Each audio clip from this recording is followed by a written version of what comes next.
5ই আগস্টের পরে শত শত পুলিশ হত্যা করলেন, বাড়িঘর পুরায় থানা পুরায় দিলেন, এইটাও মাফ করে দিবেন?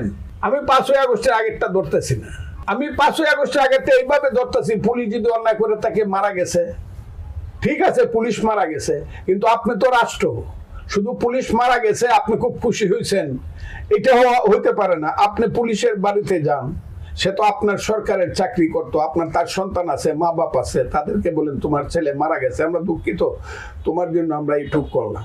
এটাকে আলবদর রাজাকারের হত্যার সঙ্গে তুলনা করলে তো চলবে না। ধরেন যে পুলিশ গুলি করছে, গুলি কার অর্ডারে করছে? পুলিশের অর্ডারে করছে?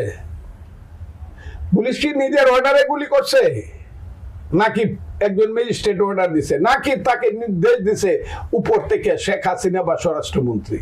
তাইলে সে তো অন্যের অর্ডারে অফিসিয়ালি সে অর্ডার পায়া সে গুলিটা করতেছে, সে কতটুকু দায়ী এটা তো প্রতিষ্ঠিত হবে বিচার করলে পরে। সেই পুলিশটা মারা গেছে, বুঝলাম সে অন্যায় করছে, তার ছেলে মেয়ে সন্তান পিতামাতা আছে, আপনি তার কাছে তো গেলেন না কোনোদিন যে তো আপনার সন্তান মারা গেছে, ঠিক আছে আমরা এই সন্তানদের ব্যাপারে কিছু দেখছি, এটাও কইলেন না। ও কুত্তা মারা গেছে নাকি? এটা ঠিক না। পুলিশ 5ই আগস্টের আগে হত্যার একরকম হবে, আর 5ই আগস্টের পরে যদি কেউ পুলিশ হত্যা করে থাকে, থানা পোড়ায় থাকে এবং বলে থাকে আমরা পুলিশকে হত্যা করছি, আমরা থানা পোড়াইছি, হ্যাঁ আমরা পুলিশের বাড়িঘর পোড়ায় দিছি, 5ই আগস্টের পরে যদি কেউ করে থাকে, সেটা মাপ দেওয়ার ক্ষমতা কিন্তু কারো নাই। দিতে পারে এখন শক্তি থাকলে, কিন্তু পরবর্তী সময়ে যার শক্তি হবে, রিয়েল শক্তি, আইনের শক্তি, কিন্তু তখন দাঁড়াবে, ওদেরকে কেউ ক্ষমা করবে না। 5ই আগস্টের পরে কিছুদিন যেতে না যেতেই আপনি সোচ্চার হলেন ইউনূস সরকারের বিরুদ্ধে। ওই সময়টা আমরা দেখেছি বিভিন্ন সময় আপনার, এবং এই সোচ্চার হওয়ার কারণে আপনাকে নানাভাবে নানা নামে অভিহিত করা হলো, পাগল টাগলও বলা হয়েছিল। আমাকে যারা পাগল বলে, এরা আমাকে যুক্তি দিয়ে কাউন্টার করতে পারে না, যে কারণে মনের দুঃখে মনের রাগে আমারে পাগল বলে, বকাবকি করে। বকাবকি তো আর কোনো সমাধান না। আমার বিরুদ্ধে একটা যুক্তি দেও যে তুমি যে এই কথাটা কইছো কথাটা সঠিক না, বা এই কথার বিরুদ্ধে কথা হইলো এটা। এরা আমাকে এই কারণে বলে 5ই আগস্টের আন্দোলনের বা জুলাই আন্দোলনের দুইটা রূপ, একটা হলো গণতান্ত্রিক রূপ, জমিটা বিএনপির, চারা ফলাইছে বিএনপি, রোয়া লাগাইছে বিএনপি, পানি দিছে বিএনপি, ধান ফলাইছে বিএনপি, সর্বশেষে কাইটে দেওয়ার সময় ছেলেরা আসছে, এরা প্রধান ভূমিকা নিছে কাইটে দেওয়া, সেখানে আমরাও ছিলাম। আমি তো চ্যালেঞ্জ করছি, আমার একার যে অবদান আছে 50 জনের এই অবদান নাই এই আন্দোলন, হাসিনা বিরোধী আন্দোলনে। আমি আমার স্ত্রীকে বলছি, তুমি বিধবা হইবা, তোমার সন্তানরা এতিম হবে।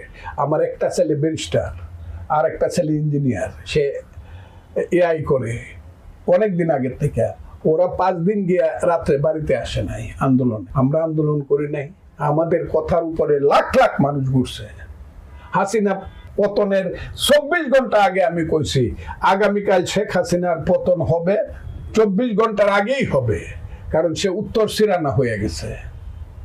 আমি বলছি এটা, এগুলো বহুত কথা। আমার 28শে অক্টোবর যখন পল্টন মানে নয়া পল্টনের ময়দান থেকে লাখ লাখ মানুষের মিছিলটার উপরে আক্রমণ করলো হাসিনা বাহিনী, এবং যখন এটা একটা গাজা উপত্যকা হয়ে গেল, কারবালা হয়ে গেল, সব যখন দৌড়ায় চলে গেল, কেউ জেলখানা, কেউ পালাইলো, আমি বললাম আমি পালাবো না, আমাকে হয় দড়ি নিয়ে মাইরে ফেলবে অথবা জেলখানা দিবে, তা না হলে আমি আমার কথা বলে দেব। আমার কপাল ভালো, আমি কথা বলতে পারছি, কিন্তু জীবনে রিস্ক নিয়ে কথা বলছি।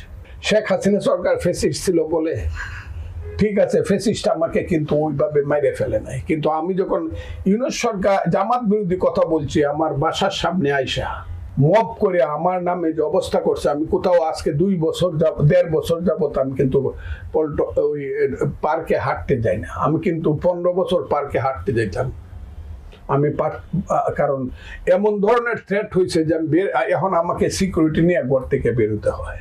এবং আমি পুলিশকে এবং সেনাবাহিনীকে ধন্যবাদ দিব, তারা একটা বিশেষ লক্ষ্য আমার প্রতি রাখছে, বাসার প্রতি। আমার বাসায় যেদিন মব হয়েছে, যেখানে আমার বাসার উপরে এসে আগুন লাগাই দিবে, আমি বাসায় ছিলাম, 10 মিনিটের মধ্যে পুলিশ আইছে, 15 মিনিটের মধ্যে মিলিটারি আইছে, নাহলে তো আমি বাঁচতাম না ওই দিন। এরা তো মব করে করে করে করে এরা কি না করছে, কত মানুষকে অত্যাচার করছে, কত জ্ঞানী গুণী মানুষকে জেলে নিছে, কত মুক্তিযোদ্ধাকে শুধু মুক্তিযুদ্ধ কথাটা মুখে বলার জন্য কত মুক্তিযোদ্ধাকে ধরে পিটাইছে এরা, এই মপ করে করে রাজাকারের বাচ্চারা। আপনি কি বলতে চান? ইউনূস সরকার 18 মাসে যা করছে, এখন পর্যন্ত অনেকেই কারাগারে আছে যাদের কোনো দোষ নাই, নির্দোষ। তারা একটা বলছে মুক্তিযুদ্ধের কথা বলছে, মুক্তিযুদ্ধের কথা বলা কি মহাপাপ? কাজে বাংলাদেশ যতদিন থাকবে মুক্তিযুদ্ধ ততদিন থাকবে, কারণ মুক্তিযুদ্ধের পেট ছিঁড়েই বাংলাদেশ। মুক্তিযুদ্ধের সন্তানের নাম হইল বাংলাদেশ। মুক্তিযুদ্ধ হলো আমাদের মা, তার পেট ছিঁড়েই বাংলাদেশ। সেই বাংলাদেশ যতদিন থাকবে মুক্তিযুদ্ধ ততদিন থাকবে, তা নইলে বাংলাদেশ শেষ করে দিতে হবে। মুক্তিযুদ্ধকে তাইলে নাম বাংলাদেশ, তাইলে বাংলাস্তান রাখো, পাকিস্তান রাখো, আফগানিস্তান রাখো। এটা খুব ক্লিয়ারলি বলতে, খুব কঠিন কথাগুলো এখন আবার নতুন করে শুরু হয়েছে। কেন শুরু হয়েছে জানি না। সরকার হইল, বিএনপির নেতা হইল জনাব তারেক রহমান, যে তারেক রহমান একদম সঠিকভাবে স্টার্টিংটা দিছে। সরকারের যে পথ চলার যে প্রথম স্টার্টিংটা তারেক রহমান সঠিকভাবে দিছে। যেভাবে মানুষের প্রতি হাত জোর করে চলছে তারেক রহমান এবং তার দল বিএনপি, এই ফ্যামিলি কার্ড, কৃষি কাজ, গাছ লাগানোর থেকে ধরে যত কিছু আছে সবকিছু যত দ্রুততার সঙ্গে করতেছে, 10,000 টাকা কৃষি লোন মওকুফ করার থেকে ধরে এখন পর্যন্ত আপনি শুনতে পারবেন না যে বাংলাদেশে বিএনপির কোনো লোক, আগে শুনছেন কিন্তু দায়িত্ব নেওয়ার পরে এখন পর্যন্ত তেমন ভাবে শোনা যায় না যে বিএনপির কোনো লোক চাঁদা চাইছে। চাইলে পরে তার বাপের নাম বলাই দিছে, 1-2টা হয়তো বা হইতে পারে। এখন বরং আমরা জামাতের অত্যাচারের মধ্যে আছি। কাজেই না, তাহলে জুলাই সনদের কি পরিণতি দাঁড়াবে? জুলাই সনদ এবং সংবিধান সংস্কারের মানে এটার সমাধান কোথায়? নাকি 5 বছরেই ঝগড়া? জুলাই সনদের পরিণতি দাঁড়াবে, আমাদের স্বরাষ্ট্রমন্ত্রী এবং পার্লামেন্টের যিনি অত্যন্ত দায়িত্বশীলতার সঙ্গে কথা বলেন, জনাব সালাউদ্দিন আহমদ, উনি কিন্তু বলছে সরকার কিন্তু আমাদের সঙ্গে একটা প্রতারণা করছে। কতটা ঠিক না বেঠিক? সেই প্রতারণামূলক যে কাজ, সেই প্রতারণামূলক কাজের যে পরিণতি হয় সেটা হইতে পারে। আমি আর বেশি আর বলতে পারবো না, দেখেন না কি হয়। আর ইউনূস সরকারের বিরুদ্ধে আপনি অনেক কিছুই বললেন যে সবচেয়ে খারাপ শাসন ছিল আপনার ভাষায় যেটি, তাহলে তার বিরুদ্ধে কি আপনার দল ব্যবস্থা নেবে, অথবা আপনি ব্যক্তিগতভাবে তার বিরুদ্ধে কোনো আইনি ব্যবস্থায় যেতে পারেন কিনা, যাবেন কিনা? আমি ব্যক্তিগতভাবে আইনি ব্যবস্থায় যাব না, কারণ আমি একটা দল করি। যদি কেউ যায় যাবে, আমি যাব না। কিন্তু আমি চাই কেউ যাক, আমি যাব না, কারণ আমি একটা দল করি, আমি দলের সিদ্ধান্ত মানি।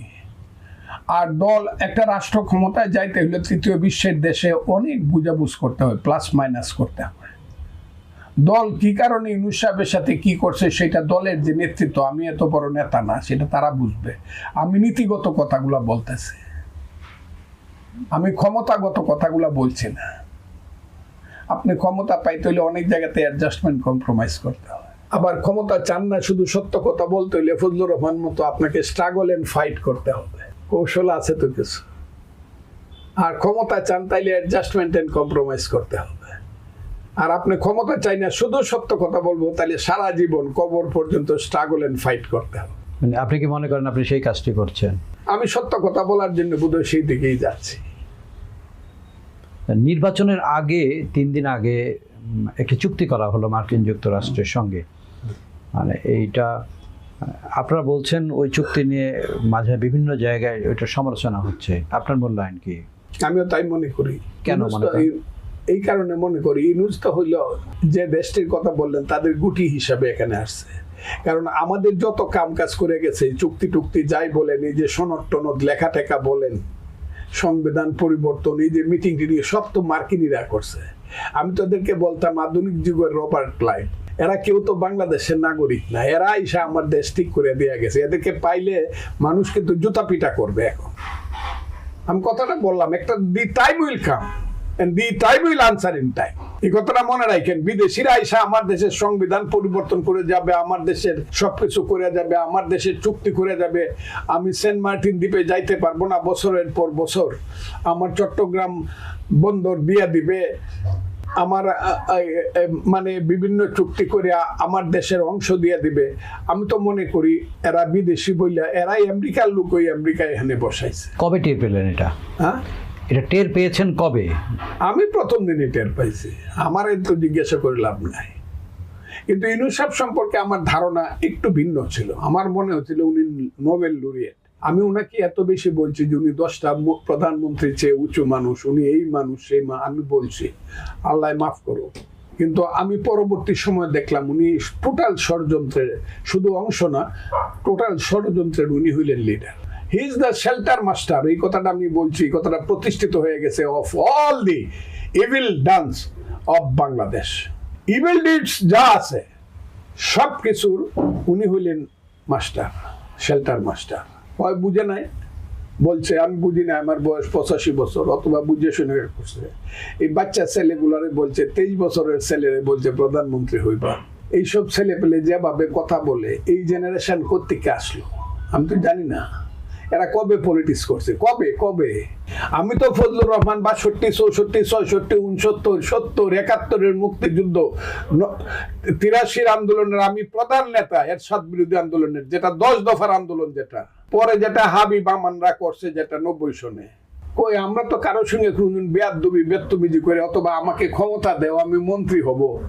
আমি তো কোনোদিন এই যে বাসাটার মধ্যে থাকি, আপনি দেখেন বসার জায়গা নাই, এই বাসাটার মধ্যে থাকি, এটা ভাড়া বাসায় থাকি আমি। কই আমি তো বলি না আমার 100 কোটি টাকা লাগবে, আমার প্রাইভেট সেক্রেটারি 3 মাসে 300 কোটি টাকা হবে, বলি নাই তো। কোন ছাত্র নেতায় বলছে? এদের চেয়ে ছাত্র নেতা, এরা কিসের ছাত্র নেতা? যারা এই শাহবাগে বৈশা বলে যে যারা গণভোটের ব্যাপারে বিরুদ্ধে কথা বলবে তাদের চামড়া রাখবো না পিঠাইয়া, এই এখন বলতেছে ছেলেপেলেরা। এটা কি সালাউদ্দিন সাহেবের মতো লোক রে, তাদের বাপের বয়সী লোককে বলতে পারে, তারেক রহমানকে বলতে পারে নাকি জুতা পিটা করবে, মাইরেই ফেলবো আমাদেরকে? গণভোটের ব্যাপারে কিছু বললে পড়ি, এরা কারা? এরা বাংলাদেশের কয় % ভোট পাইছে? যে ভোটটা 6টা ছেলেরা, তো তাদেরকে ওই যে গ্রেজ দিয়ে পাশ করে আনা হয়েছে। আমি তো বললাম 6টা ছেলেকে গ্রেজ দিয়ে পাশ করে আনা হয়েছে। এটা আপনি জান, এখানে ওই যে কাইয়ুম সাহেবের বিরুদ্ধে যে ছেলেটি দাঁড়াইছিল তার নাম কি? এনসিপির যে আহ্বায়ক নাহিদ ইসলাম, ও তো কাইয়ুম সাহেবের, কাইয়ুমের আব্দুল মানে ওই যে বাড্ডাতে কাইয়ুম সাহেব যান, কাইয়ুম সাহেবের জিজ্ঞাসা করেন, বা অন্য বাড্ডাতে গিয়া দেখেন কয়টা সেন্টারে সে পাস করছে, যান। আমি অন্যরা কইলাম না, ওই মিরপুর 15-তে যান, ঢাকা 15 গিয়ে দেখেন এই যে মহামানব, আমি বলছিলাম এই মহামানব, উনি নাকি ওলি আল্লাহ বাংলাদেশ। আরে উনারে আমি যা চিনি, আমি সিলেটের হাজার হাজার মানুষ এনে দাঁড় করতে পারবো, উনার ব্যাপারে কি বলে শুনেন আপনি কিছুই তো শুনতে চান না। আপনার সাংবাদিকরা খালি আসেন আমার কথা অনিবার জন্য। আপনি সিলেটে যান না কেন? 1 মাস থেকে দেখেন এই ওলি আল্লাহ সম্পর্কে মানুষ কি বলে। সিলেটের হোটেল ব্যবসা, সিলেটের হসপিটাল ব্যবসা, সিলেটের ওই যে হাউজিং ব্যবসা সম্পর্কে মানুষ কি বলে গিয়ে শুনেন। আমি বলছিলাম তো আপনার বাড়ি তো সিলেট কুলাউড়া, কোত্থেকে দাঁড়াইবেন? সিলেটের 19টা সিট আমি দাঁড়াবো। যদি আপনি আমাকে ফেল করাতে পারেন, জীবনে পলিটিক্স করবো না। উনি কেন সিলেট থেকে দাঁড়ায় না? উনি এসে কেন বিহারীদের এলাকাতে দাঁড়ায়? কয়টা ভোট পাইবো বুঝে যাবে। এই ভোটটা তো ইউনূস সাহেব সরকার ছিল বইলা কিছু কিছু সিট, আমি সব সিট বলছি না, কিছু কিছু সিটে, বেশ কিছু সিটে এখানে প্রশ্ন উত্থাপন হবেই, ভবিষ্যতে হবে। অনেকে তো আবার মুক্তিযোদ্ধার রক্ত আছে গায়ে, এরকম তো দাবি করেন। ওনার গায়ে মুক্তিযোদ্ধার রক্ত আছে, হ্যাঁ। উনি বলছে ওনার পরিবারে শহীদ হয়েছে মুক্তিযুদ্ধে, তাইলে উনি ডাবল অপরাধ করতেছে। একটা হইলো মুক্তিযোদ্ধা পরিবারের লোক জামাত করে অপরাধ করতেছে, মুক্তিযোদ্ধা পরিবারের লোক তো জামাত করে অপরাধ করতেছে। আর একটা হইলো শহীদ, তার পরিবার আছে, সে ডাবল অপরাধ করতেছে জামাত করে। আমার কথাটা খুব বুঝে, আবারও বলছি আমি। তা সে বলতেছে, উনি বলতেছেন ওনার পরিবার মুক্তিযোদ্ধা পরিবার, মুক্তিযোদ্ধা পরিবারের কেউ জামাত করার অর্থ হলে উনি একটা অপরাধ করতেছেন রাজনৈতিক ভাবে। আবার বলতেছেন আমার পরিবারে শহীদও আছে, তাহলে উনি ডাবল অপরাধ করতেছেন। যার ভাই বা চাচা শহীদ হয়েছে সে জামাত করে কি করে? এই শহীদটা করছে কে? জামাতের লোকজন, আলবদর রাজাকারের লোকজন পাকিস্তানিদেরকে যদি করিও থাকে, পাকিস্তানকে সহযোগী, তাহলে সেই জামাত সে করতেছে, তাইলে তার পূর্বপুরুষের প্রতি সে বিশ্বাসঘাতকতা করতেছে। এটা কিন্তু ভালো করে প্রচার করবেন। উনি এটার উত্তর দিব, আমি শুনতাম, পার্লামেন্টে উত্তর দেয় যাতে। আমি বলছি, উনি বলছে উনি মুক্তিযোদ্ধা পরিবারের লোক, ঠিক আছে, ওনাকে আমি সম্মান করলাম। তো মুক্তিযোদ্ধা পরিবারের লোক যদি জামাত করে থাকে তাইলে এটা একটা অপরাধ, রাজনৈতিক অপরাধ। আর তার পরিবারে শহীদ হয়েছে, শহীদটা করছে কারা? পাকিস্তানিরা বা জামাত রাজাকার আলবদররা তাইলে ওই দলটা যে তার পরিবারের লোককে শহীদ করছে, বাপকে বা চাচাকে, সেই দলটা করে সে জঘন্য অপরাধ করতেছে, ডাবল অপরাধ করতেছে।